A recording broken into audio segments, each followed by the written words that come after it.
The most common form of cancer in the lower urinary tract, or the bladder and the urethra, is transitional cell carcinoma, or TCC, and to be more specific, urothelial cell carcinoma, or UCC. While this cancer can affect tissues in the upper urinary tract, like the renal pelvis and the ureter, it most commonly arises in the urothelium of the bladder. The urothelium, or uroepithelium, is a specific type of transitional cell epithelium that lines the inner surface of much of the urinary tract. This tissue is composed of 3 to 7 cell layers, and it forms a tight barrier that holds urine without allowing toxins to move across the epithelium and back into the body. That barrier functions largely accomplished by large umbrella cells that line the inner or luminal surface of the urothelium, and are held together by high-resistance tight junctions, and are lined with a unique protein-lipid complex, called a plaque, along their apical membrane. Now, when you think about the bladder, it's going to cyclically change shape during the course of its normal function. For example, after you chug a tall mango lassi, your bladder will become completely filled up, only to be emptied again when you rush to the bathroom. Therefore, the urothelium has to be able to maintain its impermeable properties during these normal changes in bladder shape. Most of this is allowed for by the unfolding of the mucosal surface when the bladder fills up. When the bladder is empty, this surface is highly wrinkled with rugae, which then smooths out as the bladder becomes distended. In addition to this, these umbrella cells of the urothelium have the ability to stretch with an expanding bladder. In fact, the term transition of transitional epithelium refers to this ability to go through transitions of shape. Cancers that affect the urothelium usually arise through 2 distinct mechanisms. One way for a urothelial cell carcinoma to come about is through a mutation in the tumor suppressor protein p53. Mutations in p53 can allow urothelial cells to start growing horizontally, kind of like a flat pancake, some of which start to invade deeper bladder tissues.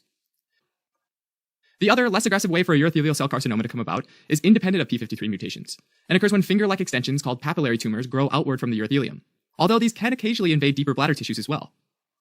Regardless of the cause of the urothelial cell carcinoma invasion, a telltale sign of the presence of cancer is the presence of red blood cells in the urine, a typically painless condition known as hematuria. To make a definitive diagnosis, it's possible to look at the inside of the bladder with a cystoscope, which is a thin, flexible tube fitted with a light and a camera that's inserted up the urethra and into the bladder, a procedure called cytoscopy. This tool can also be used to take biopsies, which are used for subsequent histological analysis.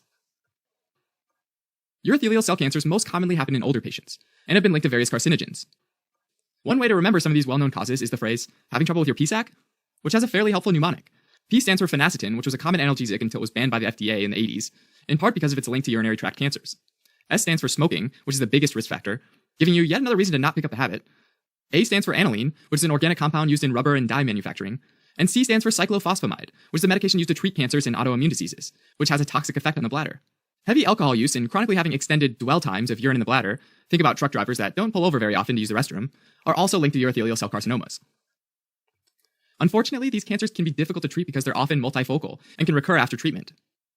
One theory for why this happens is called the field effect, where the entire urothelial field is exposed to a carcinogen, and therefore many of the cells are equally susceptible to tumor formation. Another theory is the implantation theory, where tumor cells detach from one location in the bladder, float through the urine, and then implant themselves at another location in the bladder. This could also explain why these cancers are prone to metastasize to nearby structures. If the tumors are localized, non-invasive, and obvious, they might be able to be resected with a cystoscope in a procedure called transurethral resection, or TUR. This is often followed up with localized chemotherapy delivered to the bladder via catheter, which is called intravesical chemotherapy. If the cancer is more aggressive, a complete removal of the prostate and the bladder, or a cystoprostatectomy, is sometimes done, often in conjunction with chemotherapy. Alright, to recap. Transitional cell carcinomas are the most common form of cancer in the lower urinary tract. These cancers affect the highly elastic urothelium and are often associated with carcinogens, remembered by PSAC, phenacetin, smoking, aniline, and cyclophosphamide. Thanks for watching. You can help support us by donating on Patreon, subscribing to our channel, or telling your friends about us on social media.